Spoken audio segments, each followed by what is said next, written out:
A'udzu billahi minasyaitonir rajim. Bismillahirrahmanirrahim. Assalamualaikum warahmatullahi wabarakatuh. Alhamdulillahirabbil alamin wassalatu wassalamu ala asyrafil anbiya'i wal mursalin wa ala alihi washabbihi ajma'in amma ba'd.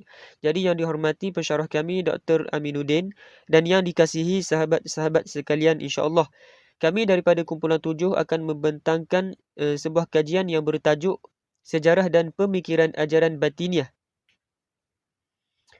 Kumpulan kami terdiri daripada 9 orang ahli dan saya sebagai ahli yang pertama, Ahmad Syakir Aidil, akan membentangkan serba sedikit pengenalan mengenai ajaran batiniah dan seterusnya akan menyatakan beberapa objektif kajian ini. Jadi sebagai pengenalan berkaitan dengan ajaran batiniah. Ajaran batiniah ini merupakan antara pecahan dari golongan-golongan yang dikatakan sebagai ajaran yang sesat. Kenapa mereka ini dikatakan sesat? Hal ini kerana pegangan puak batiniah ini bertentangan dengan pegangan yang sebenar, iaitu ahli sunnah wal jamaah. Jadi serba sedikit tentang ahli sunnah wal jamaah sebelum saya melanjutkan tentang perbicaraan tentang batiniah. Secara rasminya, akidah ahli sunnah wal jamaah ini merupakan pegangan dominan umat Islam di seluruh dunia, termasuk negara kita, Malaysia. Malaysia ni antara negara-negara Islam yang telah menetapkan bahawa pegangan rasmi masyarakat Islam di negara ini adalah berdasarkan pada akidah dan fatwa-fatwa ahli sunnah wal jamaah.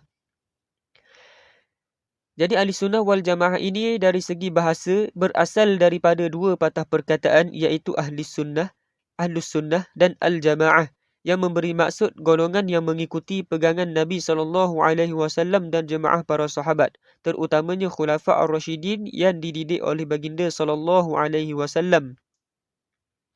Jadi istilah ahli sunnah wal jamaah ini diambil dan dirumuskan oleh ulama' berdasarkan hadis-hadis Nabi SAW. Antaranya hadis yang diriwayatkan oleh At-Tirmizi daripada Abdullah bin Amr radhiyallahu anhu bahawa Rasulullah SAW bersabda yang bermaksud, sesungguhnya telah berpecah Bani Israel kepada 72 kelompok, manakala umatku akan berpecah kepada 73 kelompok, di mana kesemuanya akan ke neraka kecuali satu kelompok. Lalu mereka bertanya, siapakah satu kelompok itu, ya wahai Rasulullah? Baginda SAW menjawab, mereka ialah golongan yang berpegang kepada ajaranku dan para sahabatku. Jadi berdasarkan hadis ini, ulama telah merumuskan bahawa golongan yang berpegang kepada ajaran Rasulullah dan para sahabat digelar sebagai ahli sunnah wal jamaah. Jadi sebagai kesimpulannya, pegangan yang bertentangan dengan ahli sunnah wal jamaah ini merupakan pegangan yang sesat.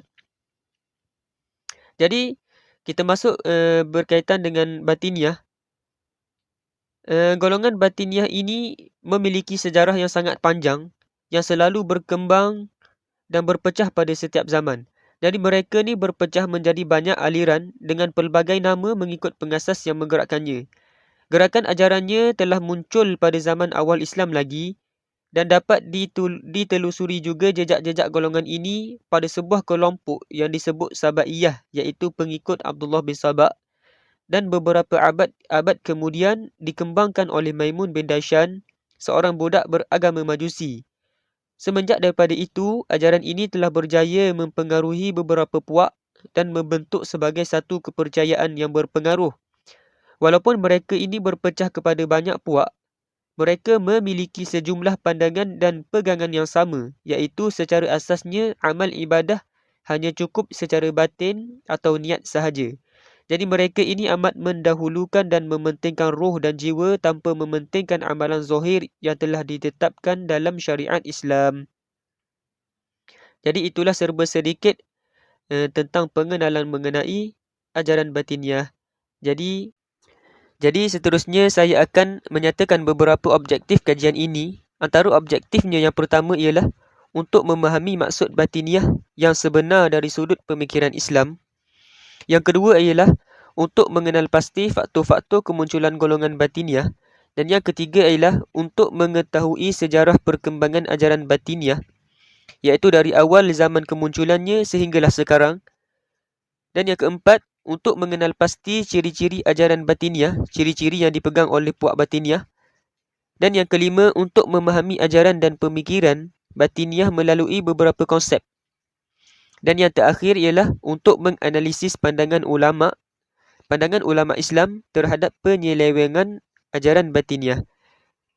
Jadi itu sahaja daripada saya serahkan kepada pembentang yang kedua. InsyaAllah. Baiklah, seterusnya saya akan menerangkan tentang metodologi kajian. Metodologi kajian bermaksud melibatkan teknik khusus yang digunakan dalam proses penyelidikan untuk mengumpul, mengorganisasi dan menilai data. Metodologi merujuk kepada alat-alat yang digunakan untuk mengumpul maklumat yang relevan dalam kajian penyelidikan tertentu. Contohnya seperti survei, soal selidik dan wawancara adalah antara alat penyelidikan yang biasa digunakan. Metodologi kajian yang digunakan dalam kajian ini adalah pengumpulan maklumat dan analisis data. Salah satunya, kami membuat kajian-kajian rintis seperti melakukan kajian terhadap penyelidikan lepas. Selain daripada itu, kami menjalankan kajian yang bersumberkan internet dan laman sesawang untuk mendapatkan maklumat tambahan. Daripada maklumat media cetak serta elektronik inilah kami mengadunnya. Seterusnya dijadikan data untuk dimasukkan ke dalam kajian penyelidik. Itu sahaja dari saya tentang metodologi kajian. Dipersilakan kepada pembentang yang seterusnya. Saya Nur Fatin Syafiqah binti Sanusi, nombor matrik A181577 akan membentangkan maksud batiniah. Dari segi bahasa, perkataan batiniah ini dinisbahkan kepada perkataan batin, iaitu lawan kepada perkataan zahir. Manakala dari segi istilah pula, batiniah ialah golongan yang beriktikad bahawa setiap perkara zahir itu ada batinnya dan setiap ayat Al-Quran itu ada pentakwilannya. Dalam arti kata lain, golongan yang mengamalkan ilmu batin ini ialah mereka yang beranggapan setiap zahir itu ada batin dan setiap ayat Al-Quran yang diturunkan ada pentakwilannya. Selain itu, golongan ini juga menyembunyikan dan merahsiakan ajaran yang menjadi pegangan mereka. Mereka mendakwa kononnya mereka mengetahui rahsia dan mempunyai keistimewaan sesuatu perkara. Mereka menggunakan pelbagai bentuk perlambangan sehingga tiada kaitan langsung dengan pengertian asal. Itu sahaja daripada saya serahkan kepada pembentang yang seterusnya. Seterusnya, kita pergi kepada faktor-faktor kemunculan batiniah. Dakwah batiniah dipelopori oleh Abdullah bin Saba' yang cuba mencari pengaruhnya di kalangan muslimin dengan menyebarkan pelbagai fitnah semata-mata untuk menghancurkan Islam. Ia memeluk Islam pada zaman Khalifah Uthman ibni Affan. Dia cuba mempengaruhi orang-orang Arab kampung yang baru memeluk Islam dan penganut-penganut Islam di negeri-negeri Islam yang lain dengan berpindah rendah dan bermusafir dari satu tempat ke suatu tempat lain. Dia pergi ke Hijaz, kemudian ke Basrah, kemudian ke Kufah dan kemudian ke Syam, tetapi dia tidak dapat mempengaruhi orang-orang Syam. Dia dihalau dari Syam dan seterusnya menetap di Mesir. Di Mesir dia menghubungi orang-orang yang berpengaruh dalam masyarakat dan mula berlagak dengan memperkenalkan dirinya sebagai seorang yang alim dan hebat, serta mula menanam benih-benih syak dan menimbulkan keraguan dalam hati orang-orang yang baru memeluk Islam dengan dakwaan yang bertujuan untuk menghancurkan akidah Islam. Jika dikaji masyarakat Islam di setiap negara ini, dapat dikatakan bahawa punca yang membawa kepada lahirnya berbagai ajaran dan amalan sesat pada umumnya adalah berpunca dari dua faktor. Faktor utama iaitu faktor laman internal factor dan faktor luaran faktor dalaman. Pada kebiasaannya, jenis ajaran seumpama ini telah bertapak dan tersebar secara sulit dan tersembunyi di daerah-daerah pedalaman di negara ini. Golongan yang mempelopori ajaran dan amalan ini adalah terdiri dari tokoh-tokoh tempatan yang terpengaruh dan sangat disegani oleh masyarakat sekitar. Faktor luaran masyarakat Islam di negara ini adalah merupakan masyarakat yang terbuka. Dengan hal demikian, pelbagai pengaruh luar begitu senang sekali mempengaruhi keadaan sekitar masyarakat Islam. Guru-guru yang mengajarkan suatu ilmu atau amalan ini selain dari anak tempatan adalah juga datang dari luar negeri. Dengan peranan yang dimainkan oleh para pendakwah batiniah, ia berjaya disebarkan ke negeri-negeri ini lain antaranya India, China yang merupakan tempat persinggahan pedagang-pedagang di zaman dahulu kala. Kedudukan tanah Melayu yang merupakan tempat strategik untuk kegiatan perdagangan menjadikan daerah Batiniah dan ajaran-ajarannya bermudah bertapak. Oleh itu, Batiniah sampai ke tanah Melayu pada permulaan dari negara-negara Arab melalui orang-orang Arab dan Parsi. Seterusnya, orang India mengambil kesempatan menyebarkan ajaran Batiniah. Perdagangan merupakan ejen penting dakwah Batiniah, di mana para pendakwahnya berselindung di sebalik perdagangan dan menyamar sebagai saudagar dan pedagang untuk menyebarkan ajarannya. Masanya dan ia juga menghapuskan dari mereka beban-beban dan belenggu-belenggu yang ada pada diri mereka. Surah Al-A'raf 157 ia dapat dikaitkan dengan faktor-faktor kemunculan Batiniah. Kita teruskan dengan slide yang seterusnya. Seterusnya kita pergi ke sejarah perkembangan dan kemunculan Batiniah. Ia telah muncul sekitar akhir kurun ke-17 dan awal kurun ke-18. Ia bermula dari tanah Arab dan mula disebarkan pemikiran Batiniah ini ke negara India dan China. Pada peringkat awal, Batiniah ini telah ada semenjak zaman kebangkitan Rasulullah lagi dan berakhirnya zaman pemerintahan Khalifah Ar-Rashidin, dan ia mula disebarkan ke Hijaz, Basrah, Kufah dan Mesir. Malah pada peringkat dakwah pula, Batiniah ini semakin rancak pada zaman Umayyah dan juga zaman Abbasiyah, dan ia telah muncul di tanah Melayu pada kurun 9 Masihi semasa pemerintahan kerajaan Perlak yang pada ketika itu berpegang dengan mazhab Syiah. Al-Qahir Bikuwatillah juga telah membina pusat pengajian khas untuk pengikut-pengikut ajaran Batiniah. Dan untuk makluman, pengasas ajaran Batiniah ialah Abdullah bin Saba, iaitu pemuda Yahudi Sun'a yang digelar Ibnu Sauda kerana ibunya bernama Sauda, dan juga telah memeluk Islam pada zaman Khalifah Uthman bin Affan. Kita pergi ke pembentang yang seterusnya. Seterusnya ialah ciri fahaman Batiniah. Menurut kitab Al-Aqidah Al-Islamiyah yang telah dikarang oleh Abdul Rahman Hassan, telah menerangkan ciri-ciri fahaman Batiniah. Yang pertama ialah At-Tafarus, yang bermaksud penyeru akan mengintai mereka yang diseru untuk melihat proses kejahatan, dan bila terlihat tanda-tanda seruan mereka bakal disahut, mereka akan didekati secara serius. Tetapi jika di rumah mereka yang diseru itu terdapat alim ulama, mereka akan membatalkan hasrat mereka untuk menarik orang yang diseru itu kepada ajaran Batiniah. Seterusnya yang kedua, At-Ta'nis, iaitu usaha untuk memujuk yang diseru secara lemah lembut serta memuji-muji orang yang diseru. Yang ketiga, At-Tashrik, di mana mereka akan berusaha untuk menimbulkan perasaan keraguan terhadap fahaman-fahaman yang sedia ada. Seterusnya, At-Ta'liq.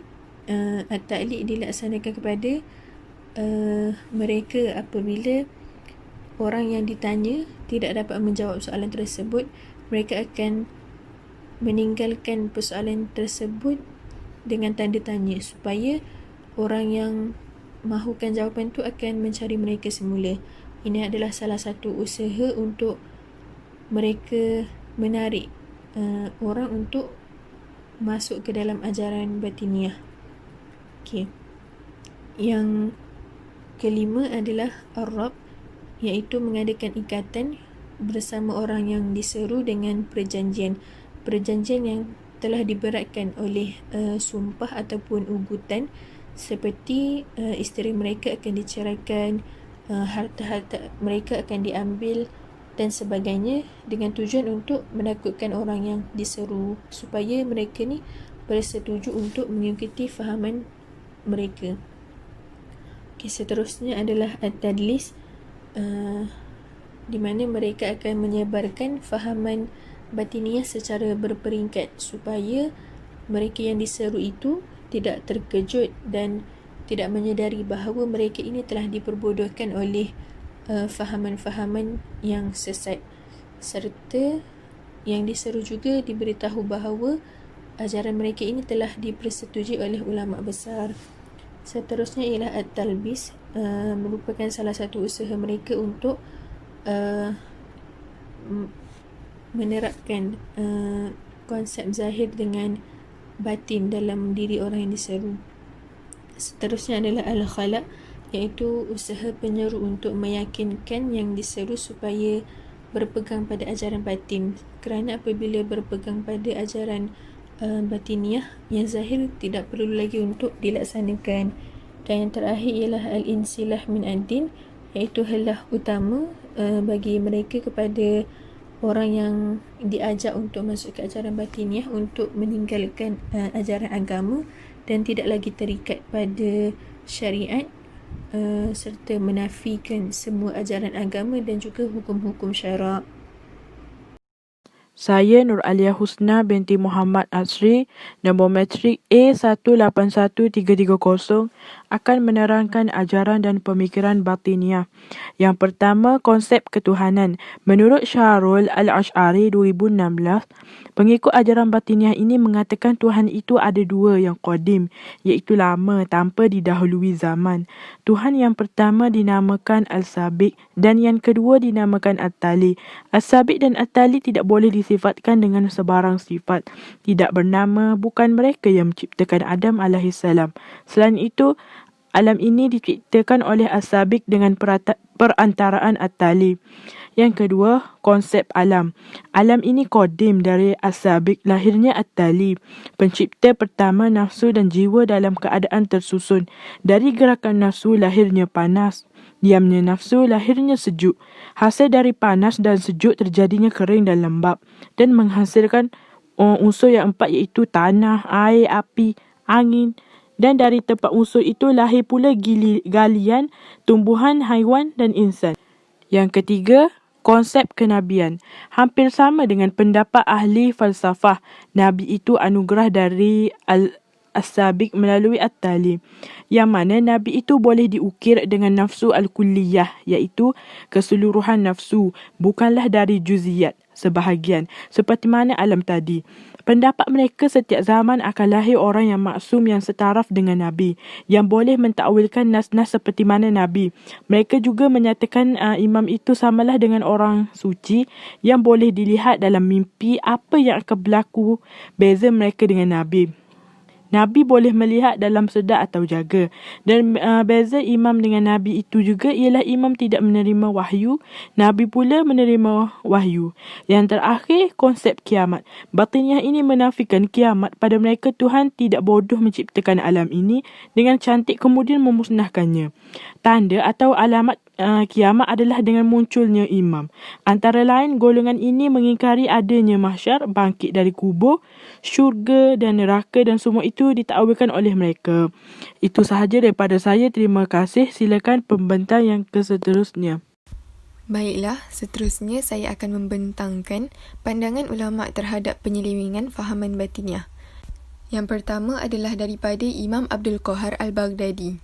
Beliau menyatakan di dalam kitabnya Al-Farqu Baina Al-Firqah An-Najiyah min Bun bahawa fahaman batiniah lebih berbahaya kepada umat Islam berbanding pengaruh atau musuh Yahudi, Nasrani dan Majusi terhadap umat Islam. Bahkan, ianya lebih berbahaya daripada Dajjal. Alasan beliau berkata demikian adalah kerana jumlah mereka yang sesat disebabkan ajaran batiniah lebih ramai berbanding mereka yang disesatkan oleh Dajjal apabila ia muncul kelak. Fitnah Dajjal berlaku tidak lebih daripada 40 hari sahaja. Namun, bahaya dan fitnah fahaman batiniah lebih banyak daripada bilangan pasir dan titisan hujan kerana fahaman ini telah muncul sejak zaman Al-Ma'mun, iaitu ketika zaman pemerintahan Kerajaan Abbasiyah. Seterusnya, pendapat daripada Imam Al-Ghazali. Menurut Imam Al-Ghazali, fahaman batiniah tergolong dalam golongan yang anti-Islam kerana mereka secara jelas dan terang-terangan memusuhi Islam dan umat Islam. Akidah dan amalan mereka juga adalah menyalahi syariat Islam. Mereka pada zahirnya nampak seperti Islam, tetapi pada hakikatnya mereka kufur. Bagi mereka juga, semua pengetahuan boleh didapati daripada Imam Maksum dan akal sama sekali tidak dapat mencapai kebenaran kerana imam tersebut sahaja yang dapat mendampingi Tuhan untuk mendalami rahsia syarak serta menentukan kebenaran dalam menyelesaikan segala permasalahan. Seterusnya, pandangan daripada Imam Al-Ashfiraini. Beliau menyatakan bahawa bagi sesiapa sahaja yang menganggap kewajipan qat'i seperti solat fardu 5 waktu, zakat, puasa, haji dan lain-lain tidak wajib, maka secara tidak langsung dia telah terkeluar daripada Islam. Justru, perkara tersebut merupakan salah satu daripada ajaran batiniah. Jadi, bagi mereka yang berpegang dengan fahaman batiniah dianggap terkeluar daripada Islam. Baiklah, itu sahaja daripada saya. Saya serahkan kepada pembentang yang seterusnya. Seterusnya, saya akan menerangkan tentang kajian lepas.